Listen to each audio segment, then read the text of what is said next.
আসসালামু আলাইকুম রহমতুল্লাহি ওয়া বারাকাতুহু। আলহামদুলিল্লাহি ওয়াহদাহু ওয়াসসালাতু ওয়াসসালামু আলা মান লা নাবিয়্যা বা'দাহু, আম্মা বা'দ। আল্লাহুম্মা ইন্নী আসআলুকা ইলমান নাফিআন ওয়া রিজকান তাইয়্যিবান ওয়া আমালান মুতাকাব্বালা। সম্মানিত সুধী, এই সংক্ষিপ্ত পরিসরে আমরা সাজদায়ে শুকর বিষয়ে আলোকপাত করব, অর্থাৎ শুকরিয়ার সাজদা। আল্লাহর নেয়ামতের শুকরিয়া হিসেবে যে সাজদাহ দেওয়া হয় বা সেজদাহ দেওয়া হয়, সেই সেজদাকে বলা হয় সেজদায়ে শুকর বা শুকরিয়ার সেজদা, কৃতজ্ঞতার সেজদা। আমরা কৃতজ্ঞতার সালাত নামাজ পড়ে থাকি সালাতুল শুকর হিসাবে। তো সালাতুল শুকর হিসাবে কোনো নামাজ আসেনি, যদিও পুরো ইবাদতটাই আল্লাহর শুকরিয়া বলা যেতে পারে।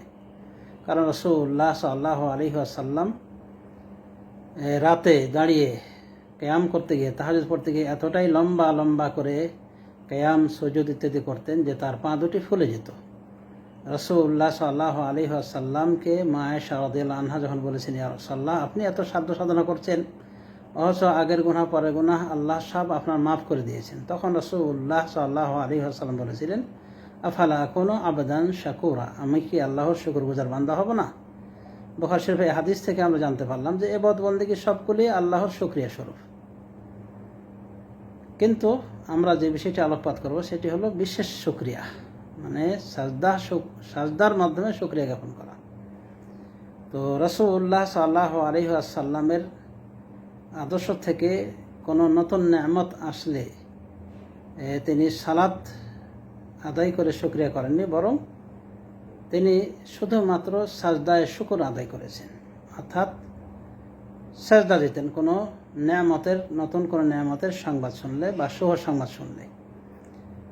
আসুন কালক্ষেপণ না করে আমরা এই মর্মের হাদিসটি জেনে নেওয়ার চেষ্টা করি। আন আবি বকরতা রাদিয়াল্লাহু আনহু, আবু বকর রাদিয়াল্লাহু আনহু থেকে বর্ণিত, তিনি রাসূলুল্লাহ সাল্লাল্লাহু আলাইহি ওয়াসাল্লামের সাহাবী। তিনি বলছেন, আন্নাহু সাল্লাল্লাহু আলাইহি ওয়াসাল্লাম কানা ইযা জাআহু আমরু সুরুরিন, নবী সাল্লাল্লাহু আলাইহি ওয়াসাল্লামের নিকটে যখন কোনো আনন্দের বস্তু, বিষয় আসত, আবশ্যরা বিহি, অথবা তাকে সুসংবাদ দেওয়া হতো আনন্দ ঘন কোনো মুহূর্তের বিষয়ের, খররা সাজেদান, তাহলে তিনি সাথে সাথে জমিনে সেজদায় মাথা অবনত করতেন, মানে সেজদায় লুটিয়ে পড়তেন জমিনে। কি বলা হচ্ছে? ইযা জাআহু আমরু সুরুরিন, নবী সাল্লাল্লাহু আলাইহি ওয়াসাল্লামের নিকটে যখন কোনো আনন্দের বিষয় হাজির হতো, উপস্থিত হতো, আবশ্যরা বিহি, অথবা কোনো আনন্দদায়ক বিষয়ের সংবাদ দেওয়া হতো, শুভ সংবাদ দেওয়া হতো, তৎক্ষণাৎ তিনি সেজদায় লুটিয়ে পড়তেন, শাকিরান লিল্লাহ, আল্লাহর শুকরগুজারি হয়ে। এই হলো হাদিস।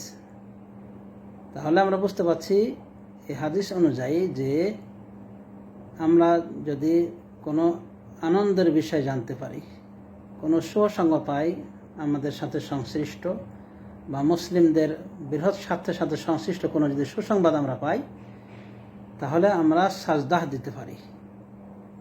আর এই সাজদার নাম হলো কি? সুজুদুশ শুকর, শুকরিয়ার সাজদা। তাহলে শুকরিয়ার আলাদা কোনো সালাত নেই, বরং শুকরিয়ার সাজদা রয়েছে। সামনে শুধু এই মর্মে হাদিসটি, অর্থাৎ রাসূলুল্লাহ সাল্লাল্লাহু আলাইহি ওয়াসাল্লামের নিকটে আনন্দদায়ক কোনো বিষয় আসলে বা আনন্দ কোনো বিষয়ের শুভ সংবাদ দেওয়া হলে তিনি সেজদায় লুটিয়ে পড়তেন। এই মর্মে হাদিসটি সুনান আবু দাউদে এসেছে, সুনান ইবনে মাজাহতে এসেছে। শেখ আলবানী হাদিসটিকে বিশুদ্ধ বলেছেন।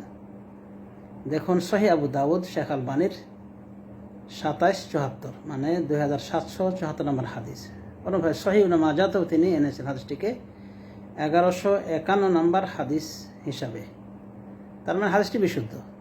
তো এই হাদিসের আলোকে আমরা সংক্ষিপ্ত আকারে যেটা জানতে পারলাম সেটা হলো যে আমাদের নিকটে কোনো আনন্দ ঘন মুহূর্ত হাজির হলে বা শুভ সংবাদ পেলে, যেমন আমরা সংবাদ পেলাম যে আমাদের ছেলে হয়েছে, মেয়ে হয়েছে, এটা একটা শুভ সংবাদ, বা বিয়ের কাজটা সম্পন্ন হলো নিজের ছেলের বা নিজের মেয়ের, কোনো প্রকার প্রতিকূলতা ছাড়াই সুন্দরভাবে সম্পাদিত হয়েছে, বা আপনার নিকটে একটা সংবাদ এসেছে যাতে করে আপনি আনন্দিত হয়ে যান।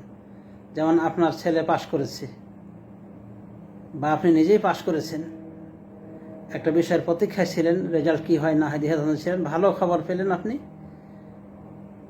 যা আপনাকে আনন্দিত করে তুলেছে, তখন আপনি এই সব মুহূর্তে আল্লাহর শুকরিয়া হিসেবে সাজদা দেবেন, এবং যে অবস্থা আছে সে অবস্থায় সাজা দিতে পারবেন। এক্ষেত্রে আপনার জন্যে পাক পবিত্র হওয়া জরুরি না, সেজদা করা সেজদার জন্য অজু জরুরি নয়, কেবলাও জরুরি নয়, বরং আপনি যে অবস্থা সে অবস্থাতে আপনি জমিনে লুটিয়ে পড়বেন। জমিনে কার্পেট থাক বা না থাক সেটা জরুরি বিষয় নেই।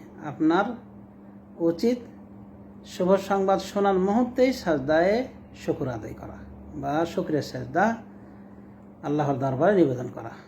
তো বন্ধুরা, আশা করি আমরা বুঝতে পেরেছি যে শুকরিয়া নামের সেজদা রয়েছে, কিন্তু শুকরিয়া নামের পৃথক কোনো সালাত নাই, 2 রাকাত বা 4 রাকাত এরকম।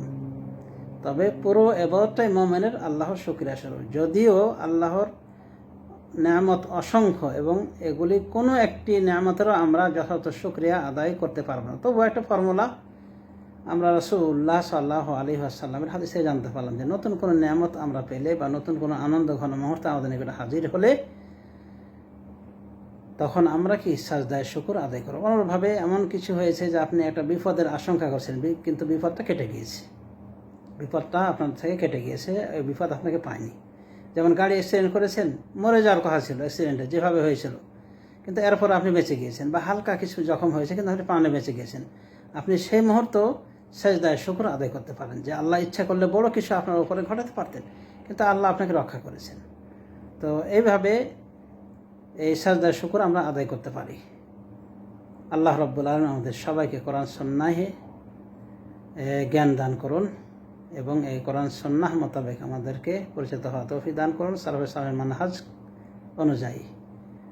আমিন। ওয়া সাল্লাল্লাহু আলা নবিয়্যিনা মুহাম্মদ ওয়া আলা আলিহি ওয়া সাহবিহি আজমাইন। আসসালামু আলাইকুম ওয়া রাহমাতুল্লাহি ওয়া বারাকাতুহু।